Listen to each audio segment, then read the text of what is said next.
proyectos. Para mí, digamos, antes que nada, me gustaría agradecer a los maestros. Los maestros porque sin duda con ellos he podido construir una visión, he podido construir una práctica y no solo los maestros, sino también a los estudiantes, a mi socia y a mis amigos. Yo no sé si los estudiantes lo saben, pero cada mañana que estamos asesorando y revisando los proyectos, yo me estoy debatiendo muchas cosas y a veces ustedes me dan las respuestas y a veces yo les doy las respuestas o a veces nos volvemos y nos planteamos las preguntas, ¿sí?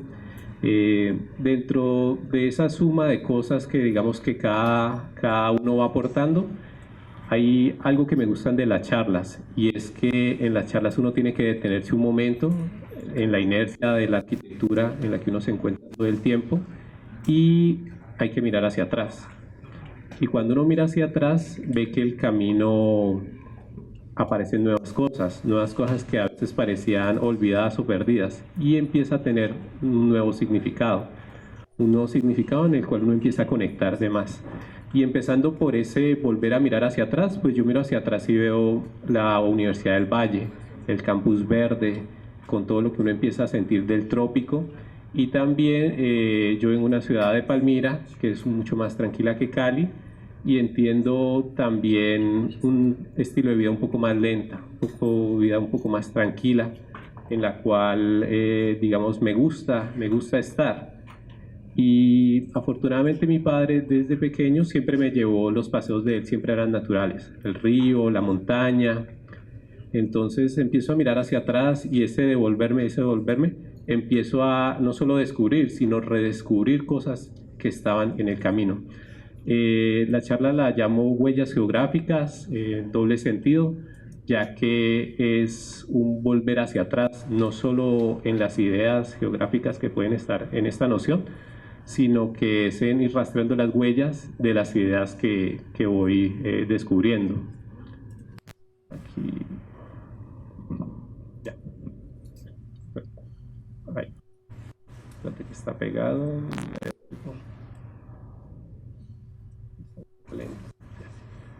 Entonces, estuvimos en la oficina y empezamos a trabajar un montón de temas de equipamientos, de espacios públicos, de prácticas que hemos ido encontrando. Y ya cuando en ese redescubrir aparece este dibujo, que es una América invertida del artista Joaquín Torres García, donde nos cambia el concepto realmente de cuál era nuestra búsqueda y nos dice, bueno, como que todos esos aprendizajes que hemos tenido, que hemos ido sumando a través del paisaje, a través de la naturaleza, encontramos que hay como una nueva forma de ver nuestros lugares, nuestra sociedad, nuestras culturas, y este dibujo que encontramos nos revierte como esa idea. Y él mencionaba que más que el sur, ya no es nuestro norte el norte, sino que el sur empieza a volverse nuestro faro, nuestras nuevas ideas, nuestros nuevos descubrimientos. Y aparece nuevamente una travesía muy bonita que se llama La Mereida. La Mereida sobre un título que se llama Solo las huellas descubren el mar. ¿Qué significa esto? Es una travesía que hace la Escuela de Valparaíso en Sudamérica intentando recobrar los significados de América Latina, intentando entender quiénes somos, por qué somos, qué hacemos, dónde vivimos, intentando explorar un nuevo redescubrimiento de América Latina y cómo esos aprendizajes que están indelebles pues como en el territorio, empiezan a tener un significado, empiezan a tener nuevos símbolos. Este viaje lo hacen artistas, poetas, atravesando una línea recta con la constelación del sur, haciendo unas exploraciones, unas proposiciones acerca de lo que podría significar Latinoamérica. Esta idea, digamos que nos cambia un poco el chip de la arquitectura que veníamos haciendo y nos empieza a generar unas nuevas búsquedas o unas nuevas preguntas de quiénes somos y cuáles son nuestros saberes. Y cuando vemos este plano de Sudamérica, entendemos que Sudamérica tiene unas venas y esas venas están marcadas por el agua, casi que unos tejidos que existen, que están allí, que empiezan a conectar pues todo nuestro territorio. Y si nos vamos acercando cada vez un poco más, encontramos que en nuestra experiencia, en nuestras vivencias, nosotros nos encontramos en esta franja tropical, ¿no? En esta línea del Ecuador, donde todo es salvaje, donde todo crece, donde todo es muy vivo. Y me gusta pensar en este texto de Barragán, donde él menciona en su discurso cuando gana el premio Pritzker, que hay un faro para él, que siempre ha sido la inspiración, el embrujo, la magia, el sortilegio, el encantamiento, la serenidad del silencio, que siempre es como una búsqueda que a él lo jala. Me gustaría pensar que ese redescubrimiento para nosotros en Latinoamérica, en Sudamérica, y esa inspiración que también Barragán como que empieza a volverse parte de su obra, está intrínsecamente ligada a eso que nunca desaparecerá, ¿no? Esa huella está indeleble en nuestros territorios, sobre todo tropicales. ¿Sí? Y cuando llegamos encontramos esto, encontramos una serie de variedad, de una riqueza biodiversa y multicultural, de una cantidad de geografías habitadas. Aparece el Pacífico, aparecen los Andes, aparece el valle, diferentes configuraciones que empiezan a tejer una idea o una noción de cómo se habitan diferentes geografías, un montón de entendimientos, un montón de aprendizajes. Y empezamos a comprender que la naturaleza está intrínsecamente ligada a esa condición o a esa noción del habitar y que nosotros estamos gobernados, no quiero decir ni siquiera solamente en convivencia, sino gobernados por esos ciclos naturales y sobre todo por un ciclo hidrosocial. Cuando vemos esa franja tropical para nosotros, pues vemos que las montañas, los ríos, las quebradas, el suelo, hace parte de ese mismo sistema, de ese mismo ciclo, ¿sí?, de la vida. A veces cuando nos alejamos de esos ciclos empezamos a ver como una serie de problemas o situaciones o complejidades con el mismo habitar, como la estamos viviendo hoy en día. ¿Sí? Y encontramos tres líneas que nos interesan mucho, que es el tiempo, el paisaje y el vacío. Sobre todo estos tres elementos para intentar ver esa relación mayor o menor entre la naturaleza y personas. Y aparece el prefijo re. Entonces re nos da esa idea de que seguimos aquí parados en el ahora, de que vamos para adelante en el futuro, pero que hay que devolverse o por lo menos mirar atrás, porque hay unos caminos que tenemos que redescubrir, regenerar, revincular, reconcientizar. Y dentro de esa memoria que queremos empezar a construir de la geografía como materia principal, encontramos que hay dos elementos, el cielo y el suelo. Y empezamos a sentir que esos son los materiales en los que siempre empezamos a manejar en nuestros proyectos o que empezamos a buscar cómo incorporarlos. Y entendemos que ese lugar, esa materia, intrínsecamente jala para un lado y jala para el otro. Aquí nos alcanza a ver bien pues como todo el esquema, pero empieza una búsqueda a partir del vacío, de cómo el espacio puede vincularse, de cómo el paisaje se puede integrar con un entorno y cómo el tiempo puede definir una atmósfera o un tiempo cronológico, un tiempo meteorológico. Y básicamente quiero mostrar acerca de una serie de proyectos que no es una línea de tiempo, sino más bien es una serie de experiencias que se van encadenando, Voy a mostrar unos ejemplos, 3 proyectos con unos antecedentes, pero sobre todo quiero centrarme en el proyecto Memorias del Agua, que es el proyecto que estamos construyendo en este momento, que nos interesa porque consolida mucho de ese recorrido y ese pensamiento que veníamos construyendo desde hace mucho tiempo. Entonces, continúo. Esta es una imagen que me parece bastante impresionante. Esta es una imagen de 1930 y esta es una imagen de ahora. 1930, metrópolis, entonces habla de la ciudad mecanizada, ¿no? De la ciudad un poco anestesiada, de la ciudad muy rápida, muy creciente, y donde básicamente todos somos un poco esclavos de esa misma prisa que hemos generado, el espacio totalmente dominado. Y a la derecha tenemos un paisaje que creo que todos podemos ver y sentir cuando tenemos montañas, cuando tenemos viviendas, cuando tenemos este tipo de crecimientos, y es una arquitectura o una naturaleza que no está domesticada, que se encuentran, que a veces uno no tiene el límite, ¿no? Que la sala está en el patio, que el patio está dentro de la sala, y esa riqueza de esas nociones como primarias que pueden haber entre geografía, naturaleza y cultura, nos interesa como búsqueda, ver cómo esa comunión que de pronto en esta imagen, que es de hace ya 100 años, 90 años, no sea pues como nuestro futuro, sino buscar esa comunión. Sabemos que hay problemas sociales y de todo lo que más puede haber allá, pero esa búsqueda pues como de esa vida tan rica, tan activa, nos interesa muchísimo. Y empezamos a encontrar esta serie de dibujitos que vamos buscando. Torres del Parque, aquí el arquitecto Rogelio Salmona, y me interesa ese dibujo sin límite. Es un dibujo sin límite, el único límite es el papel, pero no hay un marco, no hay un borde, y empezamos a entender que el paisaje no tiene un inicio y no tiene un fin, sino que se pueden encontrar muchas cosas. Aquí uno ve como la montaña abraza el edificio, o como el edificio abraza la montaña, no podría saber, o como la ciudad se empieza a vincular, y ya no se dibujan cosas, sino que se desdibujan cosas. Se empiezan a desdibujar cosas porque se mezclan, porque se encuentran, y ese tipo de situaciones nos interesa, deambular un poco por la ciudad, deambular un poco por este tipo de espacios, amenizar un poco la vida y también detener un poco el ritmo de la aceleración. Y aquí entramos con el primer proyecto. Este proyecto fue un concurso.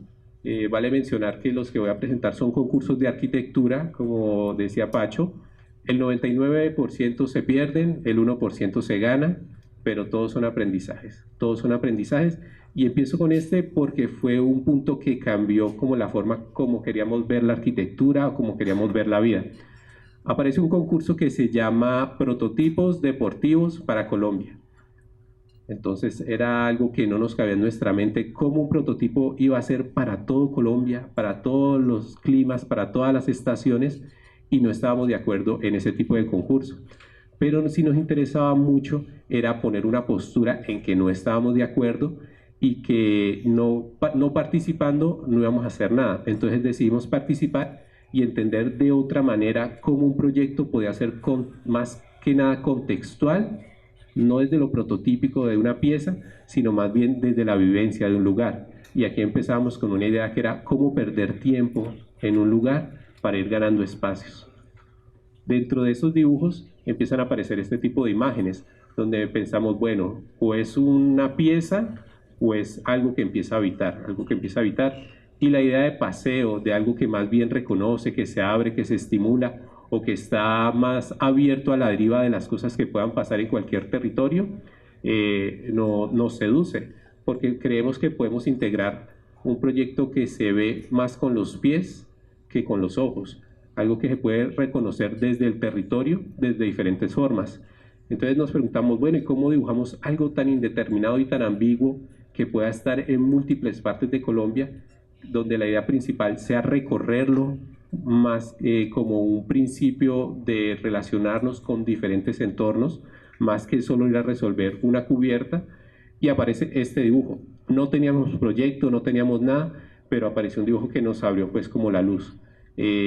Cambiantes perspectivas, la idea de un sistema que empieza a conectarse y desconectarse, que puede abrirse y cerrarse, y que en algunos momentos también condensa, y que hay como unos espacios entre los espacios que permitan que sucedan cosas. Y anteriormente a eso habíamos trabajado mucho en colegios, en espacios educativos, y trabajamos en un pequeño jardín en el cual participamos con los amigos de Espacio Colectivo, y teníamos esa noción de pedagogía, de que los niños descubren nuevamente el espacio, de que los niños conquistan el espacio. Entonces, en este jardín en especial manejamos una tríada de aulas donde la experiencia de descubrir, de reconocer, de que hayan diferentes caminos que se puedan adaptar, y vinculado a la forma como los niños viven el espacio. Ellos todos los días encuentran caminos diferentes. Queríamos proyectar eso en este proyecto.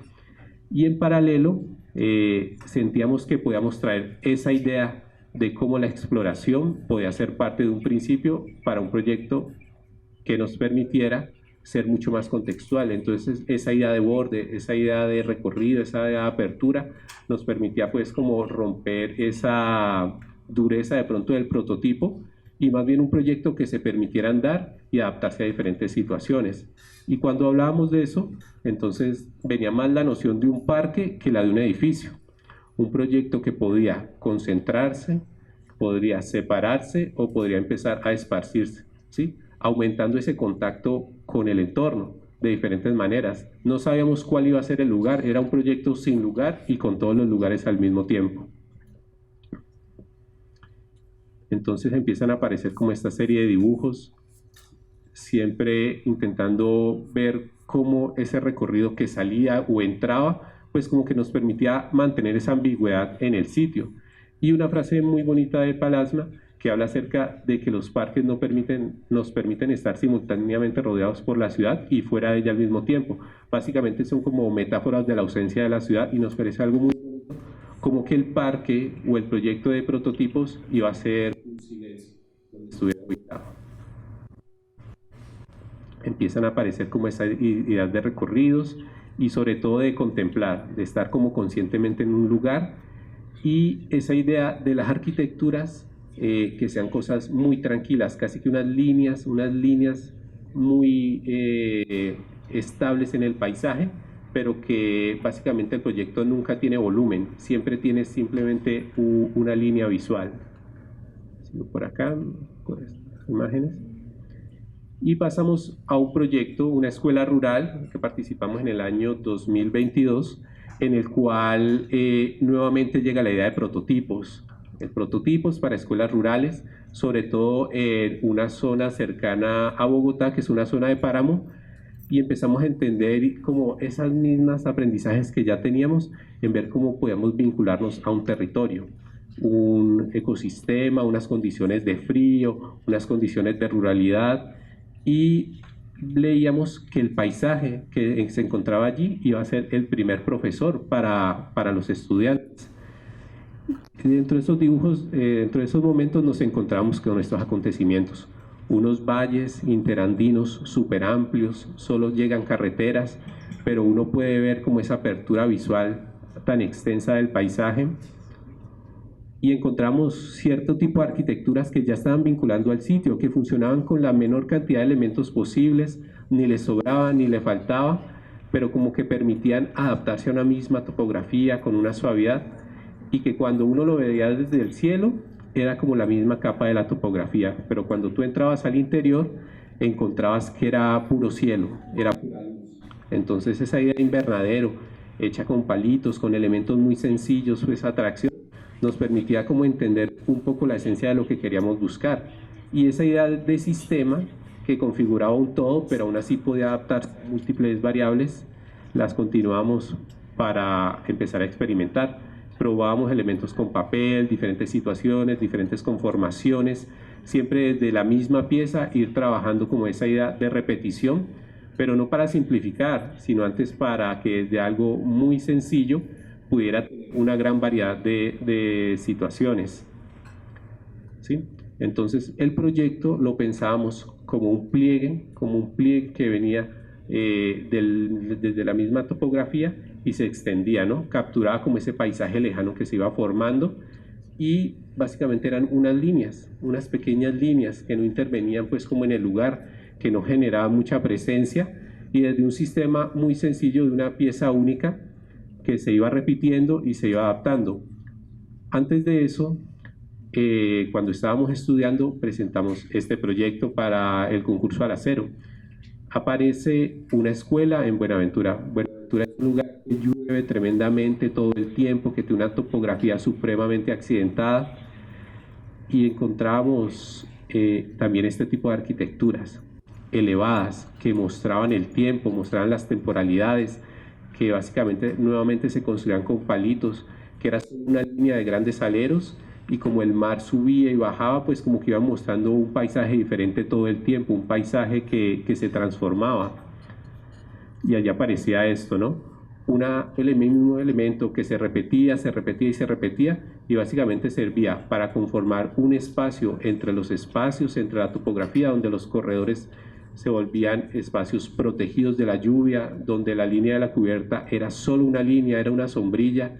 Entonces solo teníamos columnas, solo teníamos cubiertas y la adaptación a la topografía, pero encontramos un especial valor ya que podíamos empezar a recoger esas aguas. Empezamos a recoger esas aguas y podíamos hacer las partes, primero, de darle una respuesta técnica a las escorrentías que venían sucediendo, y también incorporar una serie de jardines que puedan vincularse en ese gran corredor, que se puedan reutilizar, que podían bañar y que veíamos que se convertía como una casa de la lluvia el proyecto, ¿sí? En esta vez no era una línea, sino que era un círculo, entonces que encontraba como algunos grados de perspectiva, pero había como una noción de cómo se habitaba un territorio, ¿no? Cómo se reconocía un territorio y cómo se iban ubicando este tipo de arquitectura. Volvemos al otro proyecto y aparecía esto, ¿no? Una sábana sobre el paisaje, ¿sí? Íbamos aprovechando esa espacialidad que nos daba el interior de esta única pieza para empezar a abrirnos hacia el cielo, pero también empezar a generar un paisaje interno. Y sucedía esto, que para uno poder ver el paisaje estaba el aula, entonces era como que un entrar para salir y para extenderse. Y cuando uno salía a una serie de patios o circulaciones más bien activas, casi que uno volvía a entrar a la tierra y sucedían este tipo de cosas.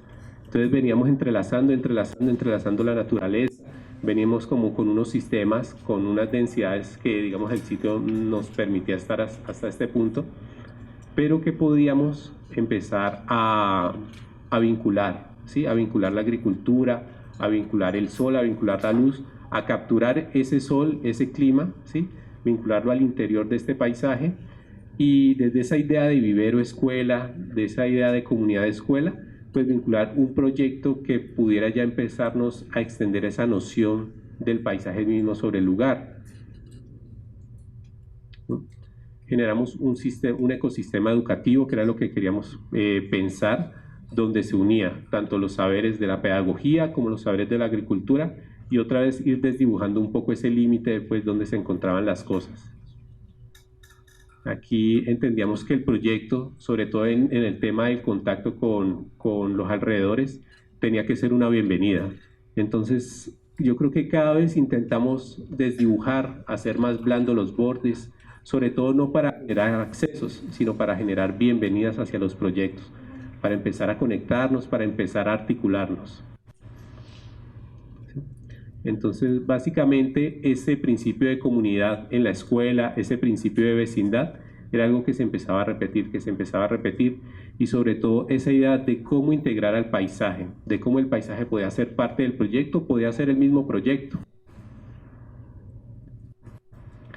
Y entramos en este proyecto que se llama Memorias del Agua, un concurso en el que ganamos con unos amigos y profesores aquí también de la Escuela de Arquitectura, junto a mi socia, donde hay un concurso en Río Negro, que la idea es hacer un proyecto de espacio público alrededor del río, un río que es inundable, un río que está vivo, ¿sí? Y empezamos a entender que esos pulsos del agua, esa memoria o esos tiempos que tenía el agua, empezaba a ser como algo fundamental que estaba allí, que muchas veces se entendía la inundación, voy a pasar aquí un momentico, se entendía la inundación como algo peligroso. Entonces encontramos que al leer Río Negro, este es el municipio de Río Negro, cerca de Medellín, encontramos que era un río que atravesaba la ciudad, que se empezaba a tejer junto a ella, que había tenido seguramente algunas transformaciones, pero que le había dado la espalda al río, donde se había fundado. La situación que tenemos casi que en muchas de las ciudades de Colombia y aquí en Cali también. Entonces empezó a haber como una hidrofobia con el agua, una hidrofobia tanto urbana como social, como cultural y hasta como natural, porque empezó a haber cierto abandono hacia la misma condición de la naturaleza. Y encontramos esta serie de mapas, una cartografía antiquísima, posiblemente de 1800, donde siempre predominaba la naturaleza, y después aparecía la arquitectura, y después aparecía el urbanismo. Y luego, cuando fue apareciendo la ciudad, cuando fue creciendo la ciudad, empezaron a haber unas rectificaciones del cauce de los ríos, unas rectificaciones. Entonces, básicamente se empezó a estrangular el agua, y cuando se empezó a estrangular el agua y a crecer la ciudad, pues empezaron a reducir las condiciones de calidad de vida para los que los habitaban, ¿sí? Pero queríamos pensar que esa memoria y esa huella que existía en el sitio podía recuperarse, o por lo menos aprender con las nuevas intervenciones cómo podíamos convivir con esa noción del agua. Como les decía, aparecen este tipo de situaciones donde entendemos que el proyecto realmente lo que tiene que hacer es empezar a conciliar ciertas dinámicas naturales con unas dinámicas vivas de la naturaleza, sobre todo para resignificar. Iban a haber una serie de intervenciones duras desde el urbanismo, desde la arquitectura, siempre intentando que fueran más blandas.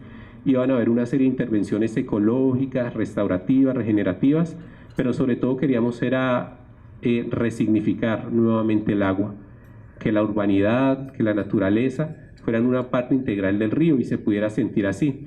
Entonces pasaban este tipo de situaciones.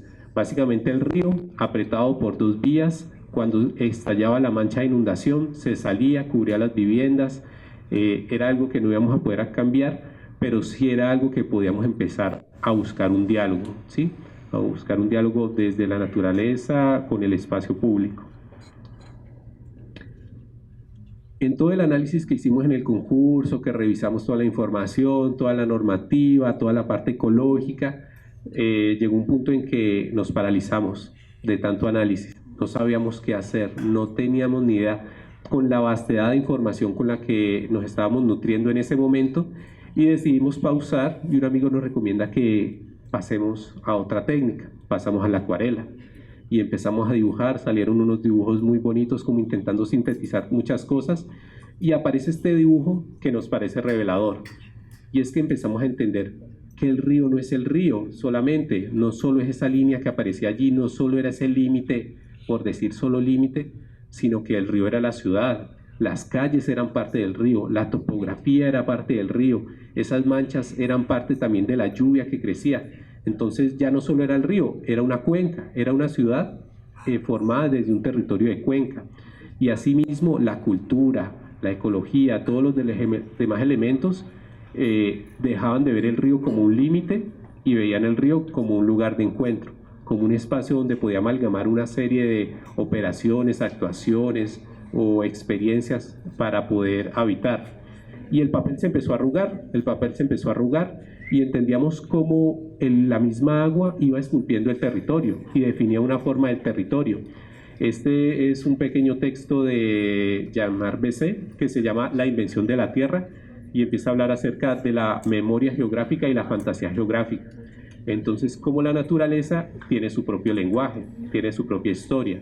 Nosotros casi que entramos como papeles secundarios a convivir con ella y esa huella que está indeleble ahí siempre va a permanecer.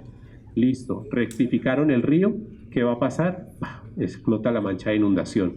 Entonces hay como un pulso ahí en el que mantiene pues como un tire y afloje entre la naturaleza, entre la urbanidad, pero queremos entender que esa memoria geográfica que existe ahí es el diálogo que queremos conectar. Y tenemos estos dos dibujos, estas dos pinturas y una fotografía. A la izquierda, un fotógrafo canadiense donde habla acerca de paisajes industrializados, ¿sí? Paisajes que han sido transformados, y él habla como de un principio que me pareció muy fuerte y es cómo la humanidad es capaz de diseñar su propia desaparición. Y pareciera que a veces fuéramos en sintonía pues como con eso, con la aceleración de las cosas, ¿sí? Entonces intenta retratar cómo a pesar de una transformación de un territorio, aún mantiene esa huella, un poco ese río. Y luego vemos estos dibujos de María Teresa Negreiros que tienen una condición muy primitiva, ¿sí? Una condición muy primigenia de los elementos, de las cosas, sobre todo en el río Amazonas, y vemos que todo se empieza a fundir, todo se empieza a mezclar. Empezamos a devolvernos un poco a los proyectos que ya habíamos hecho, que habíamos entendido, y vemos que la cosa es un poco más ambigua, un poco más sedimentada, como que las cosas se tienen que unir más. Y nuevamente volvemos y vemos que Colombia está bañado por agua, o sea, por todo lado hay agua, por todo lado hay agua. A veces cuando la sequía, como pasa en estos momentos, luego viene el golpe de agua intentando encontrar ese balance. Y cuando llega el balance es cuando podemos empezar a tener ciertas dificultades o complejidades en nuestros habitares. Entonces es muy importante entender como todo ese proceso cíclico que tiene el agua en la ecología, en los ecosistemas, y nosotros con nuestras intervenciones tenemos que entrar en sincronía. Precipitación, condensación, escorrentías, infiltraciones de las aguas. Básicamente lo que queríamos con el proyecto, como lo vemos en este esquema acá, es empezar a generar un ecotono, a suavizar como un transecto urbano que se va borrando, que se va borrando, que se va borrando, pero que le da un frente blando entre el río y la ciudad. El proyecto básicamente genera una comunión entre algo muy duro y entre algo muy blando, sobre todo para proteger ese límite. Y esta es la ciudad de Río Negro. Empezamos a construir unos mapas con una información técnica que teníamos, pero muy abstracta, y estos lugares es donde estaban las manchas de inundación. Estos lugares es donde se captaba la mayor cantidad de agua. Y vemos que ya no era el río, era toda la ciudad de Cuenca. Y fuera de eso aparecía el agua y los diferentes tiempos cíclicos. El agua y la cultura hídrica de las gentes como lo habitaba. El agua y como infraestructuras que ya existían, puentes y elementos que empezaban a buscar como cómo conectar eso que parecía separado, lo vinculamos como esa idea de rememorar esa huella de la inundación del agua, entendiendo que la inundación es el río vivo.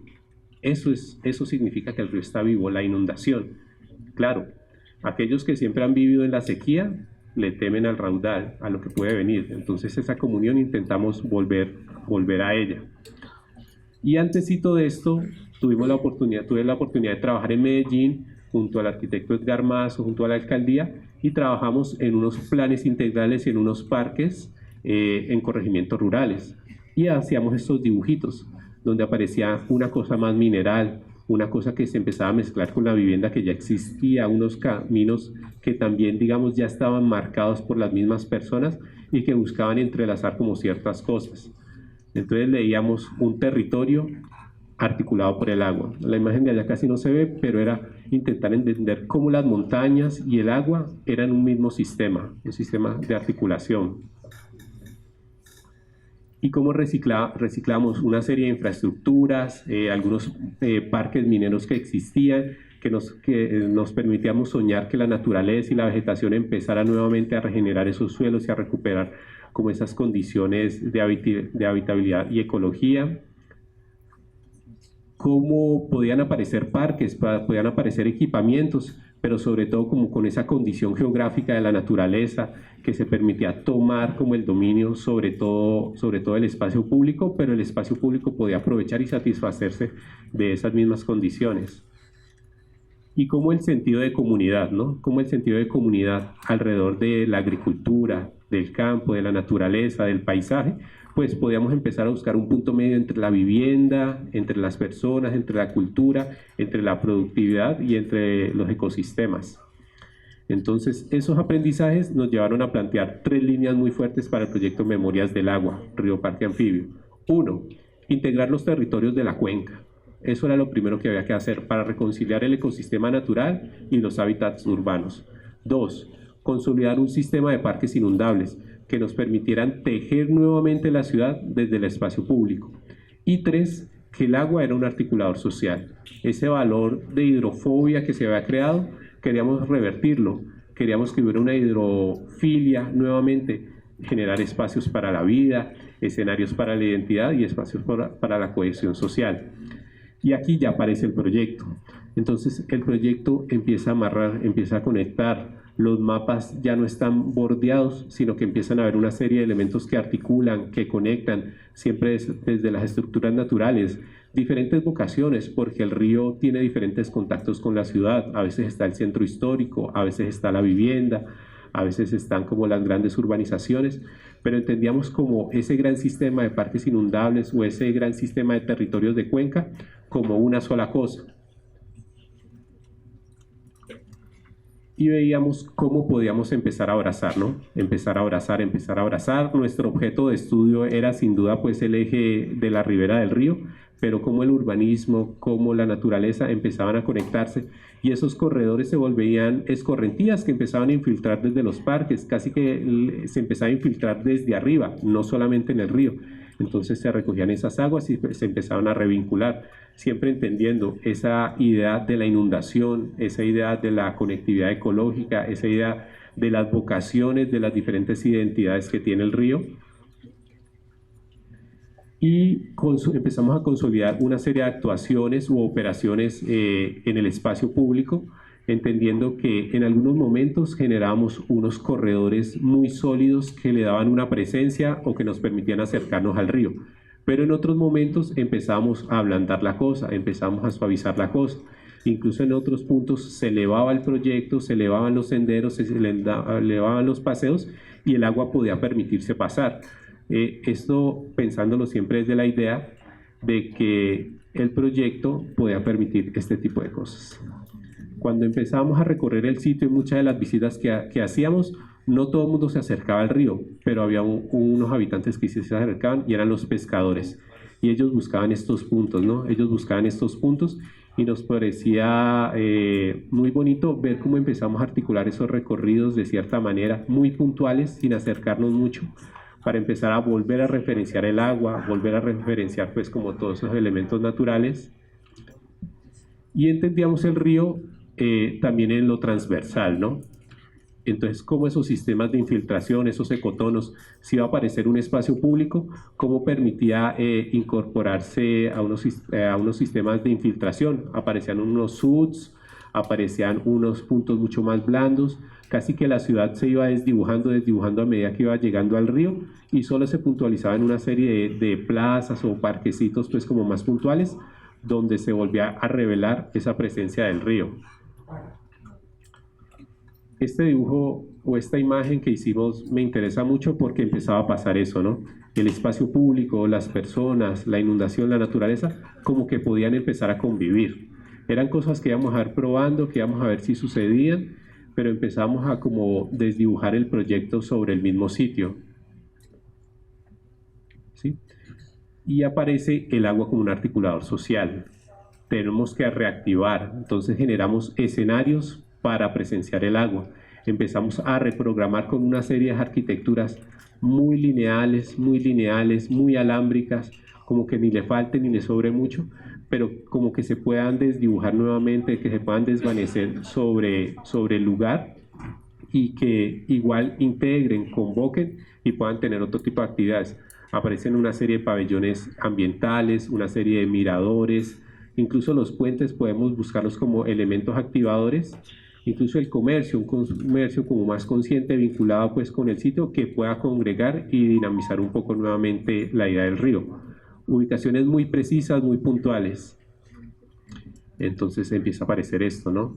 La recuperación de esa margen inundable del río empieza a generar un sistema que empieza a tener esas dinámicas ecológicas, otorgándole nuevamente a la ciudad un frente ecológico, pero con la idea de comunidad y reconocer ese patrimonio natural que se encuentra en este momento. Y vemos una serie de capas con las cuales empezamos a construir, siempre desde las primarias hasta las que empiezan a complementarlos. ¿Para poder qué? Para poder comprender nuevamente esos sistemas naturales y construidos, cómo empiezan a reconciliarse. Entonces aparece aquí como una idea de lo que es el proyecto y empieza a aparecer sobre todo primero el agua, ¿no? Esas manchas de inundación y esos pulsos, cómo actúan y cómo se transforman. Estamos aquí en un punto que es como el casco o el núcleo urbano más importante que tiene la ciudad. Y luego empezamos a refertilizar los suelos. Parecían suelos, esta imagen no se ve muy bien, pero realmente esto es una imagen que es muy verde, y entendíamos que los suelos que parecían que estaban muy bien no estaban tan bien como pensábamos. Entonces necesitamos empezar a sacar una tierra y a traer una nueva tierra para que la naturaleza pueda aprenderse otra vez. Pero igual esas excavaciones que empezábamos a mover, empezábamos a terracearlas. Voy a continuar por acá. Los ecosistemas y la reincorporación nuevamente de flora y fauna local empezaba a reconectar como toda esa serie de ecosistemas que se empezaban a vincular, y empezamos a tejer con una red de sistemas de espacios públicos. No se alcanza a leer muy bien, pero sobre todo queríamos que tuviéramos diferentes formas de encontrar el espacio, de conquistar el espacio, de empezar a descubrirlo, siempre basados en esa idea de que el agua o la naturaleza de alguna manera nos determinaba cómo nos veníamos acercando. Entonces circulaciones, senderos de ribera, senderos elevados, algunos senderos que nos metían o nos vinculaban más con unos espacios más naturales, como unas arquitecturas muy puntuales, sin intentar intervenir mucho en el sitio, se volvían faros y le daban nuevamente cara al río desde la ciudad y empezaban a vincular, hasta poder trabajar pues como todo este gran sistema, entendiendo que el río es el primer paisaje, es un paisaje que está vivo y es muy importante empezar a comprender esas narrativas y cómo esas narrativas esculpen un territorio, cómo empiezan a articular un territorio y cómo desde esa visión del espacio público, de la geografía, podemos empezar a buscar esa comunión y recordar, sobre todo rememorar eso que se encuentra allí. Entonces, por aquí un poco de acercamiento de lo que era como esa idea del proyecto, que empezaban una serie de senderos que se articulaban, que se abrían, una serie de arquitecturas que se elevaban sobre también el terreno para articularse con esa idea de que el agua pudiera pasar, y situaciones, digamos, que intentamos que fueran muy delicadas, pero siempre muy vivas, pues como con la geografía del lugar. Entonces, eso es el proyecto. El proyecto es un redescubrir, es un paseo que me lleva, me entra, sobre todo intentando extender esa noción de relación entre paisaje y hombre, siempre como intentando circular, entramos un poco, salimos un poco, pero sobre todo para que haya una conciencia un poco más cercana a las condiciones naturales. Fue una de las imágenes que hicimos en la etapa ya de proyecto. Este es como estamos en este momento ahora, ¿sí? Es un proyecto que sobre todo en el suelo es muy vivo, pero ya en el plano vertical simplemente son unos puntos y unos apoyos, y empezamos aquí ustedes ven que el terreno ya está transformado, se están quitando cosas, ya hay alguna naturaleza que se está prendiendo. Esto, digamos, por efectos de la hora, pero luego va a empezar a refertilizarse toda esta serie de suelos y aparecen estos contactos, digamos que más amables con las condiciones naturales del río para permitir acercarnos. Empiezan a suceder estas cosas, ¿no? Situaciones de arquitecturas muy alámbricas, intentando siempre desdibujarlas cada vez un poco más para lograr esa comunión con la naturaleza, y unos recorridos que nos acercan, que a veces nos sacan, pero también vuelven y nos meten pues al parque. Y empiezan a aparecer estas situaciones de algunas de las imágenes interiores, teatrinos que se empiezan a formar en base a elementos que ya existían, que se empiezan a inundar, y empieza a aparecer el proyecto, pero se respetan y se intenta dialogar con esas mismas condiciones de escorrentías e inundaciones, manejando materiales que nos permitieran ser vinculados a la inundación, piedras, concretos, todo lo que era ya metálico empezaba a elevarse pues como lo que no tocaba, pero sobre todo que se pudiera inundar, que se pudiera manchar, que pudiera como permitir ese paso de ese tiempo dignamente. Continúo por acá.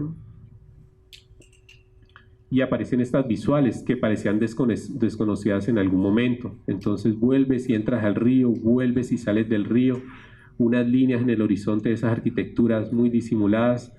Entonces empieza a revelarse nuevamente el río pues para las personas, y esa topografía que viene bajando tan suavemente y de la misma tierra que vamos sacando de ciertos senderos, empezamos a construir una serie de terrazas, unas piedras que están en unas canteras cercas aquí a la ciudad.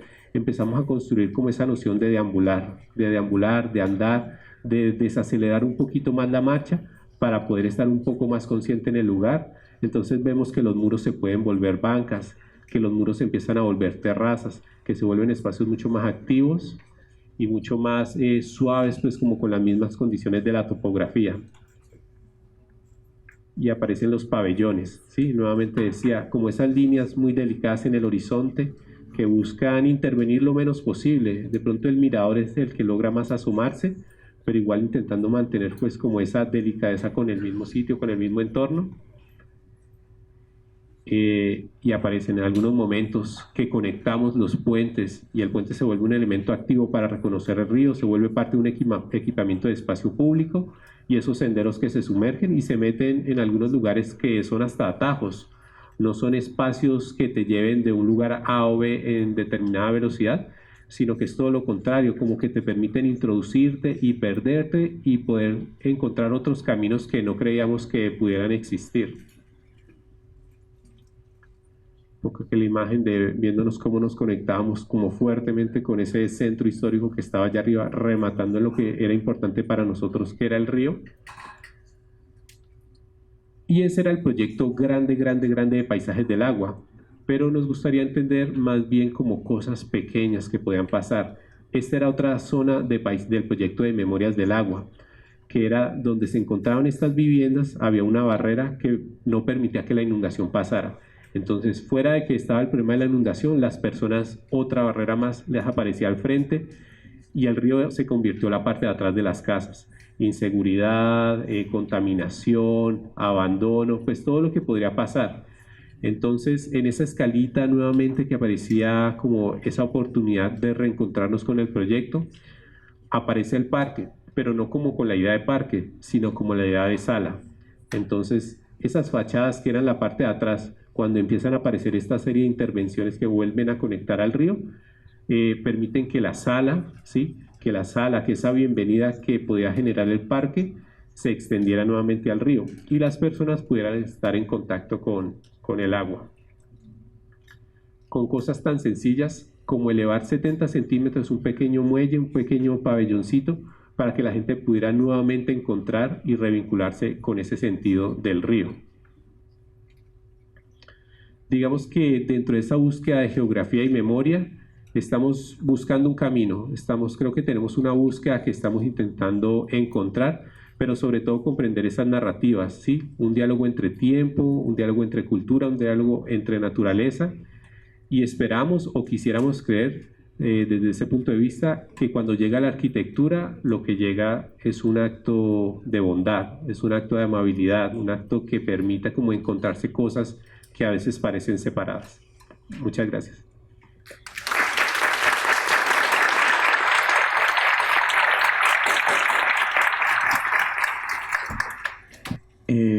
Muy buena la charla.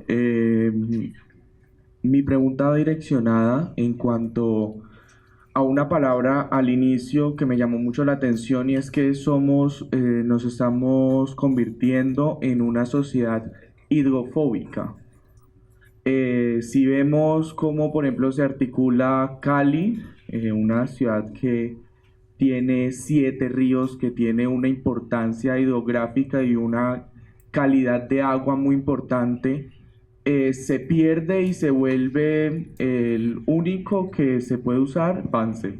El río Cali, que es fundamental para la conexión del centro histórico, se pierde un poco, se trata de recuperar, pero aún así históricamente se volvió un residuo más, un remanente que no se quería ver y construimos y nos fuimos expandiendo hacia el sur y entonces existen esas parcelaciones en el sur que lo único que terminan haciendo es secando humedales y se vuelve una preocupación de nuestra actualidad el cómo las consecuencias del no aprovechar los recursos hídricos terminan por generar una desconexión entre nosotros y la naturaleza, una desconexión que se vuelve en destrucción. Entonces mi pregunta va direccionada a la pequeña escala. ¿Qué soluciones tenemos en pequeña escala en proyectos que van desde la vivienda multifamiliar, en construir mejores relaciones con el agua? Ya no hablando de lo grande, de los proyectos que articulan toda una ciudad, sino cómo podemos responder ante esto y poder revalorar los recursos hídricos dentro de nuestras viviendas.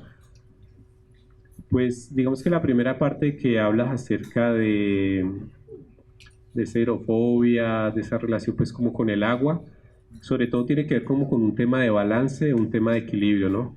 A veces uno dice, equilibrio, lo estático, ¿no? Pero equilibrio es como todo lo contrario. Equilibrio es como dos fuerzas contrarias que empiezan a estar como en diálogo, ¿no? Como que a veces tira un poquito más para allá, tira un poquito más para allá, pero hay unos márgenes hasta donde se puede tirar. Creo que en este momento nos pasamos hace rato ese margen hasta donde podemos tirar desde las condiciones naturales y las ciudades lo están sintiendo, el planeta lo están sintiendo. Y lo que dices me parece que es valioso porque el cambio no empieza, no vamos a cambiar todo un río. O sea, ya no vamos a poder retransformar todo un río. Medellín le pasó, hizo un proyecto súper ambicioso, el río Medellín, claro, querían acercarse al río, nosotros aquí también queremos acercarnos al río, pero como que por lo grande no es como lo que alcanzamos a resolver, tenemos que empezar por lo pequeño.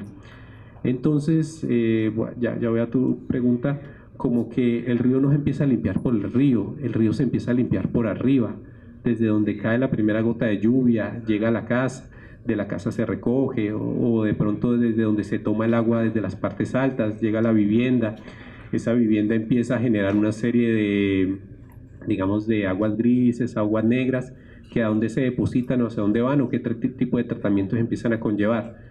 Seguramente llegarán a la quebradita más chiquitica que está por allí en algunas zonas, como pasa mucho en nuestros territorios, y vemos que el río, las quebradas empiezan a contaminarse, entonces viene como un montón de contaminación desde las partes altas, y cuando llegan esas cositas que parecían puntuales, que era simplemente una casita echando unas aguas grises, unas aguas negras a una quebradita, sumada por 1 millón de viviendas, vemos que es un problema importante cuando está abajo. Entonces, no creo que grandes acciones como que sean la única solución, sino que eso que dices, esa pequeña acción puede empezar a sumar mucho más que simplemente hacer cambios muy radicales pues, de cómo hacer a la recuperación del agua. Y desde las viviendas, pues yo creo que ahora lo decían, como que todo proyecto privado es público, entonces lo mismo pasa con la vivienda se empieza a diseñar de muros para afuera, ¿sí? ¿Qué tipo de estrategias podemos utilizar? Sin duda, pues ya conocemos muchas en este momento, que es ver cómo se recoge el agua lluvia, cómo se reincorpora, cómo se le dan unos tratamientos. Incluso en muchos casos en nuestras ciudades, o por lo menos he visto en algunos casos, esas aguas negras o lluvias que salen desde las viviendas, que ya no llegan a las quebradas, sino que sean unos colectores que empiezan a suavizar la cosa. Pero creo que no sería como entender la vivienda, sino como el hábitat que compone la vivienda. Esa serie de parques, de espacios comunes, sobre todo en los espacios comunes, antejardines, pequeños parques, corredores, cómo esa agua que cae empieza a infiltrarse,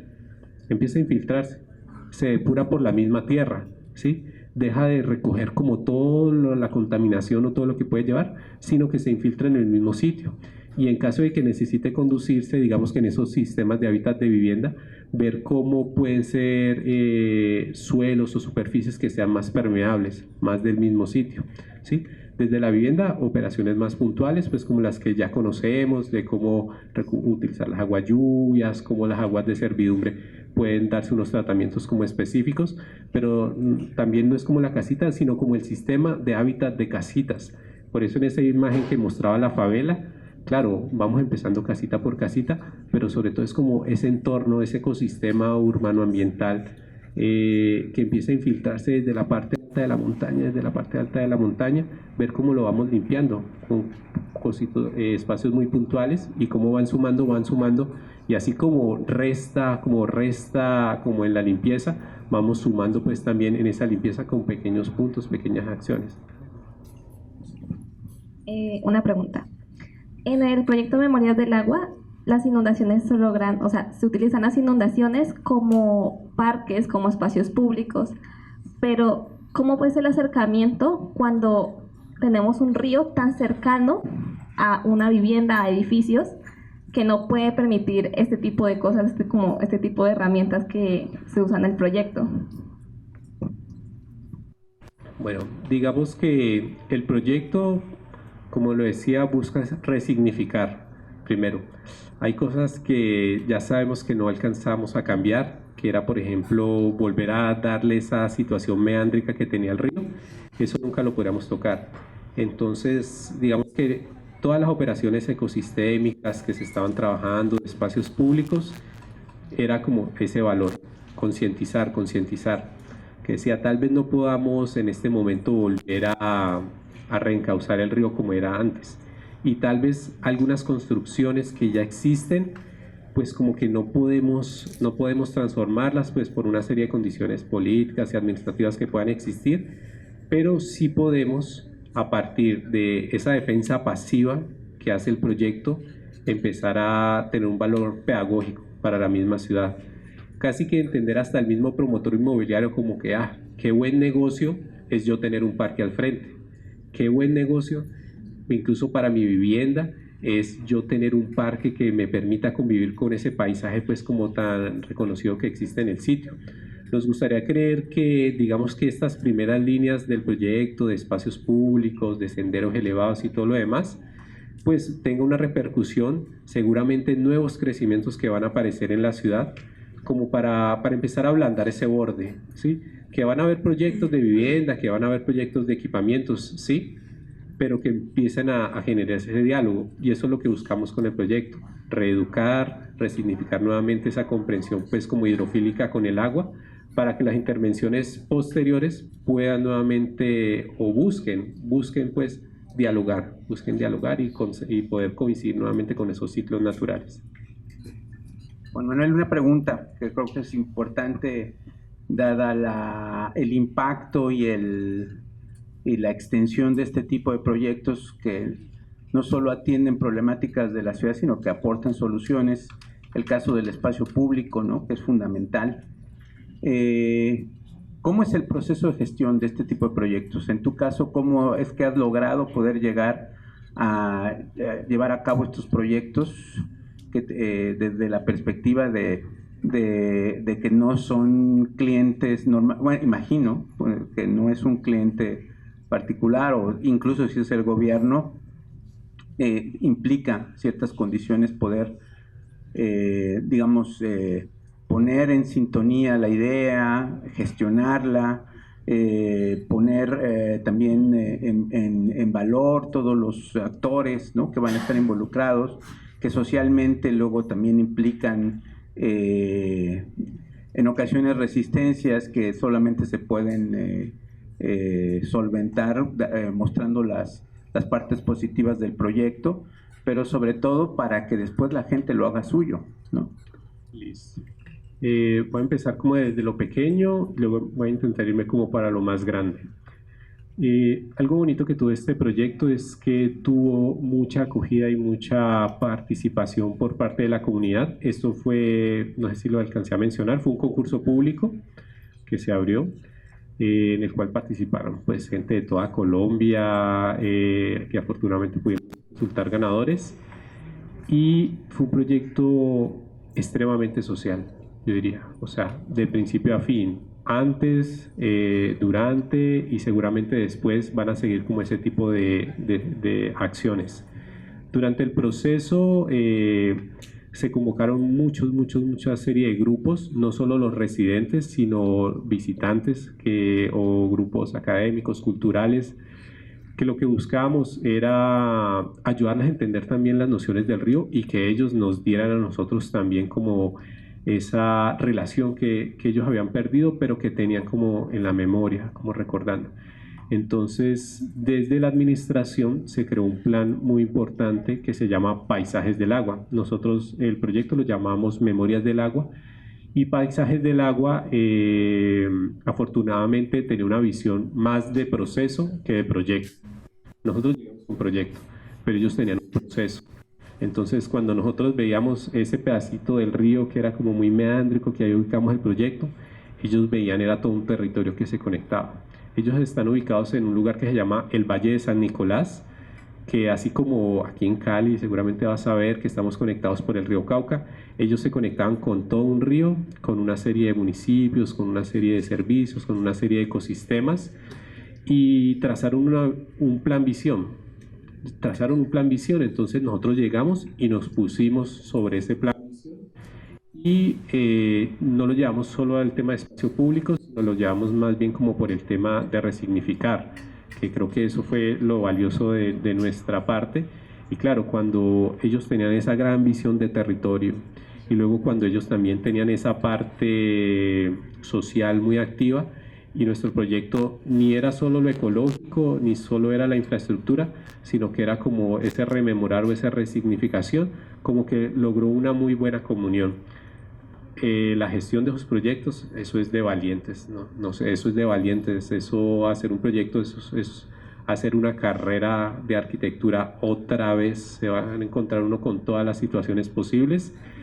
Y hay cosas que a veces se unen afortunadamente. Un alcalde que tenía como, no conocía pues como todas las virtudes que podía tener, pero tenía unos asesores que tenían una experiencia ya un poco más profunda. No solo la alcaldía, sino que la gobernación a nivel de Antioquia estaba empujando ese tipo de proyectos. Entonces como que sumaba una cosa, sumaba la otra, sumaba la otra. Y eso venía porque Antioquia, con las condiciones de crisis climática tan fuertes que estaban sucediendo, que seguramente si vas a Medellín te van a contar un poco mejor, como que le tocó dar una vuelta al urbanismo, dar una vuelta a la visión del urbanismo. Afortunadamente, como que ese cambio de chip de Antioquia, de poder incorporar nuevamente el paisaje a las condiciones de la ciudad, empezó a regarse no solo en Medellín, sino que se regó en muchos municipios, entre esos Río Negro. Se están haciendo como 12 parques de río en toda Antioquia. Este es uno de los más grandes. Y dentro de esa gestión, digamos que unas políticas públicas muy claras desde la gobernanza, desde la gobernación, desde la alcaldía, una visión, digamos, de una alcaldía muy comprometida y valiente, que es lo que puedo decir, es muy valiente como lanzarse, ya que tenía un cuerpo asesor muy metido en la academia, que ayudaba a que como que las decisiones pudieran ser más o menos pues, más acertadas con esa visión de ciudad jardín, de ciudad natural. Y nosotros pues que llegamos, como vieron un poquito para atrás, que veníamos construyendo pues como ese mismo serie de lenguajes o interpretaciones de la naturaleza y pudimos conectar como ese punto que faltaba allí, que era el proyecto entre las comunidades y entre la gran visión y entre los que habitaban o los que iban a habitar, pues como ya estaban habitando esa gran visión. Ahí entrábamos nosotros como en ese punto medio. Fue una fortuna, o sea, yo lo reconozco, fue un milagro literal poder hacer un proyecto de estos. Eso es muy difícil que pase, pero cuando suceden estas cosas, pues ahí sí hay que trabajar y mucho más fuerte.